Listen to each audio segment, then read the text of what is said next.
praise the Lord. Pwede tayong magbigay ng reflection, mga natutunan natin, or kung wala ng question, and then mag-end time Sir. 10:30. Yes, sir. Pwede ba?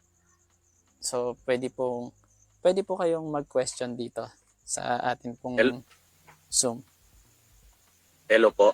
Hello po, ano po pangalan nila? So, sabihin po natin sa ating ano po. Si Arnel Malindog po, Okay. sir. Bishop Arnel, ang alam ko Malindog. Yes po, yes po. Yes. Sige po, Bishop. Yung sinabi mo kanina ba na ano ang mas gamitin natin at parang theological term na gamitin natin yung about sa grace, kasi may magsasabing incomplete grace. May magsasabing extreme grace. Opo. At mayroon ding full grace. Saan dito, or mayroon pa bang mas basihan or matatawag natin na ano bang tawag niyan? Theological term? Actually, yan lang po. Opo. Thank you po. Yun nga. So kung sa salitang grace po kasi ay grasya or hindi ka deserving pero tinanggap mo, yun ang isang term ng grace, or the unmerited favor of God, ay yun din po ang isang translation ng grace. Ay yun nga, dahil ito yun parang sa pagpapautang, dahil nga unmerited. Humingi ka ngayon or nangutang ka sa isang tao, and then pinagbigyan ka, then inulit mo na naman, pinagbigyan ka, hindi ka nagbabayad. So marahil kinulit ka niya, pinagbayad ka, so nagbayad ka nga, pero mas malaki pa rin yung utangin mo, and then sasamantalahin mo siya. So yun kasi yung doon kasi magkakatalo yun.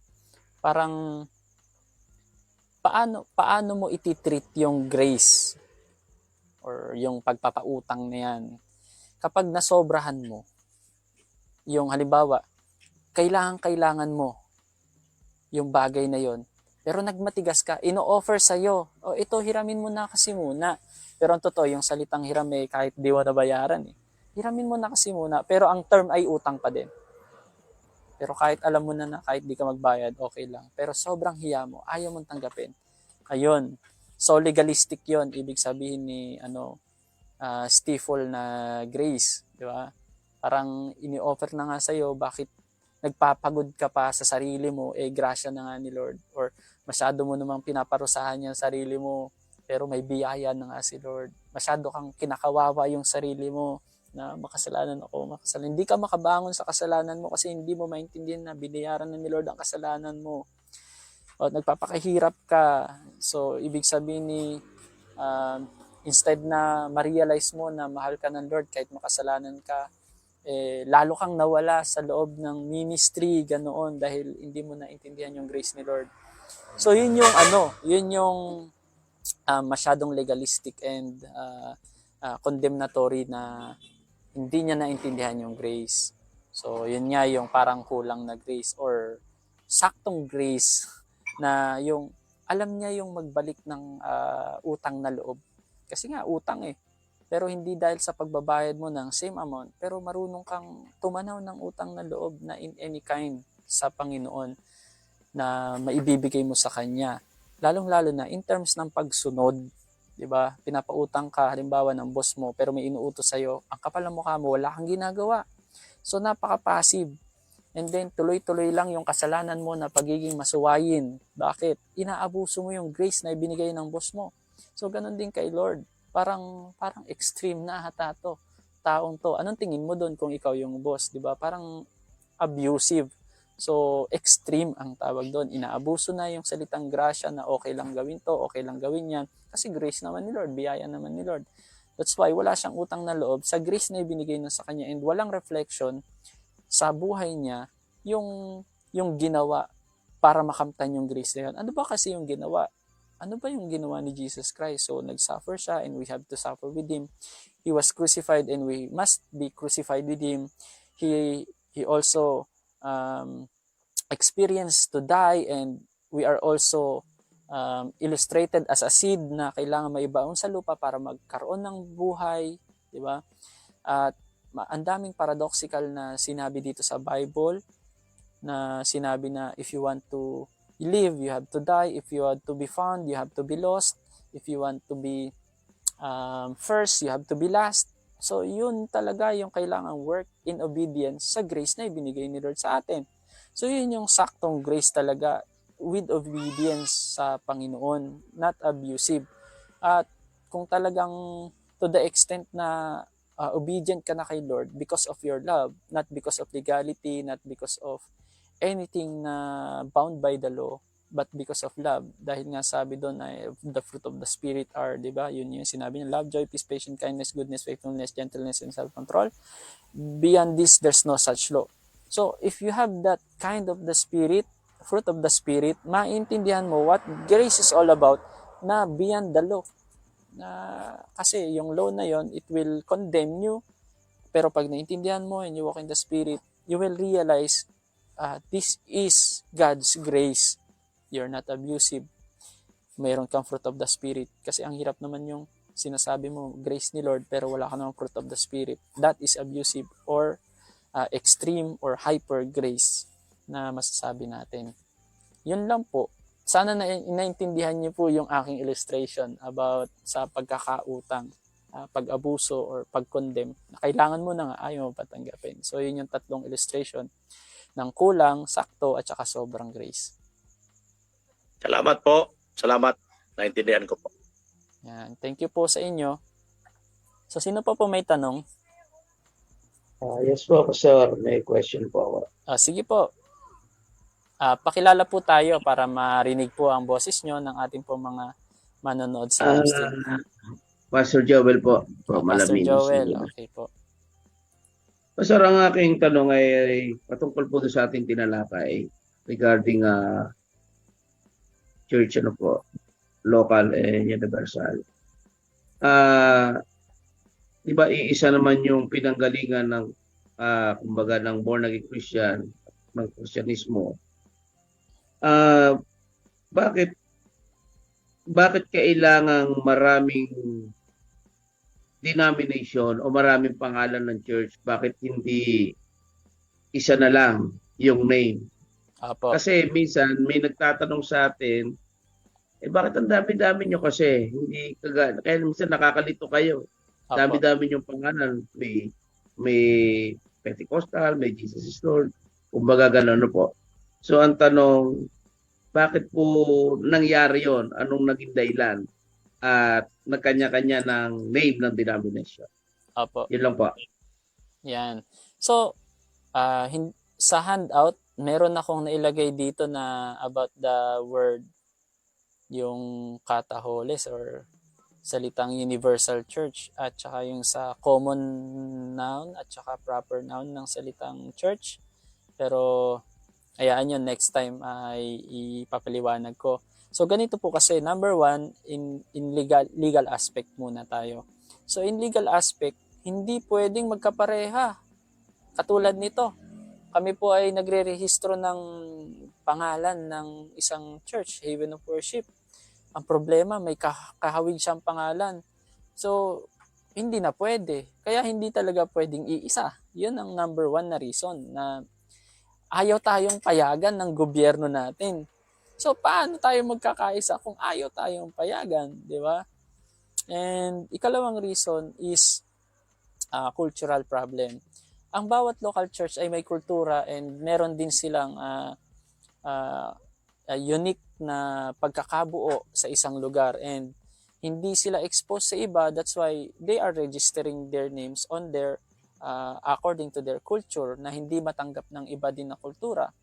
So may mga culture ang ibang church na instead na mag-join na lang kayo sa amin, pero hindi mo matanggap yung culture nila, yung practices nila na ganoon, na halimbawa gumagamit kasi kayo ng drum set, kami hindi gumagamit. Matik yun, iba din ang pangalan nyo. So cultural. Ikatlo is yung tinatawag na doctrinal problem. Kapag iba ang doktrina nito at saka iba doktrina nito, hindi sila pwede magsama as one. That's why in local churches, nagkakaroon din sila ng magkaibang name to recognize na ito ay specifically ganito ang kanilang doctrinal beliefs and the other one is ganito ang doctrinal beliefs. So magkaibang local church, but they're a part of one or unified body of Christ, yung universal church.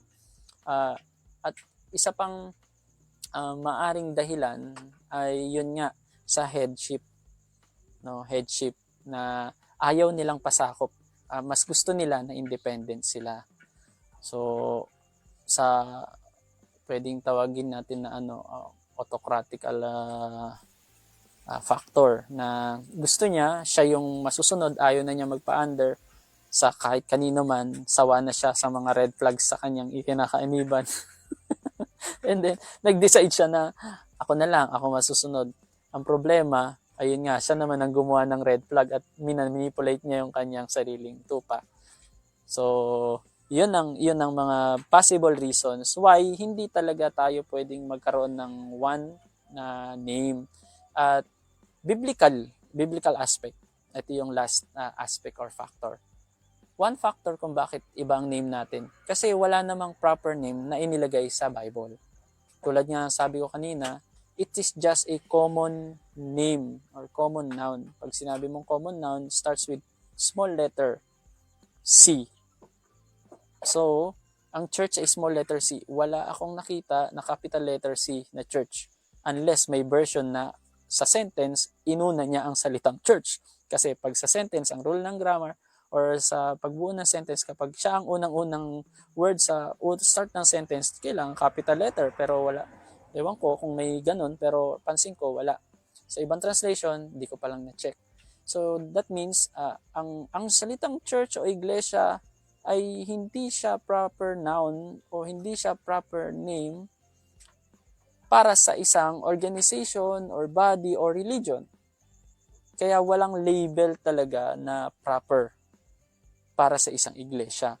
Kahit ang salitang iglesia ni Kristo, iglesia ng Diyos, o kung anumang iglesia ni Kulapo, wala talaga nakalagay sa Bible na proper name. So common name lang. That's why, biblically, ang tawag sa atin ay iglesia. Iglesia ng Diyos. Yun ang nakalagay sa Bible. So biblically, pwede tayong humugot ng name. No? Basta as long as it is biblically founded.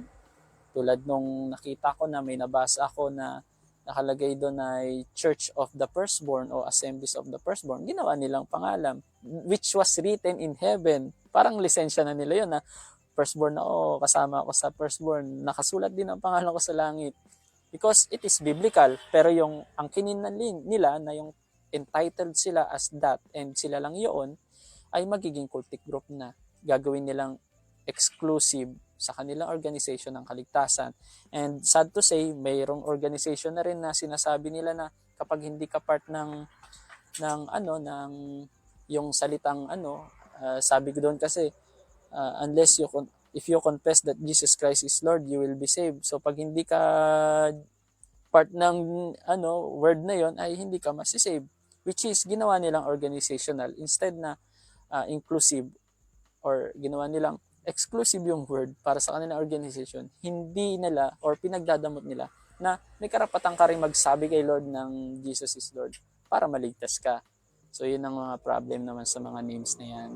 So, ang mga names sa Bible as common name is not exclusive to one organization. That's why nakita or pansin natin na kung bakit hindi talaga nilagyan ni Lord ng proper name para ma-realize natin na hindi exclusive ang salvation. So, yun ang nakita kong lesson talaga. Talagang hindi exclusive ang salvation. So, Thank you, Pastor. Salamat. pero ang salvation ay hindi universal. Hindi ko sinabing exclusive or inclusive ay universal na. Ibig sabihin kahit mga Buddhist, mga Confucianism ay ligtas na. So yun ang universal. Pero papaliwanag ko yun sa susunod. Iba yung salitang universal pagdating sa dating sa salvation. Iba din yung salitang universal pagdating sa church. So magkaibang terminology.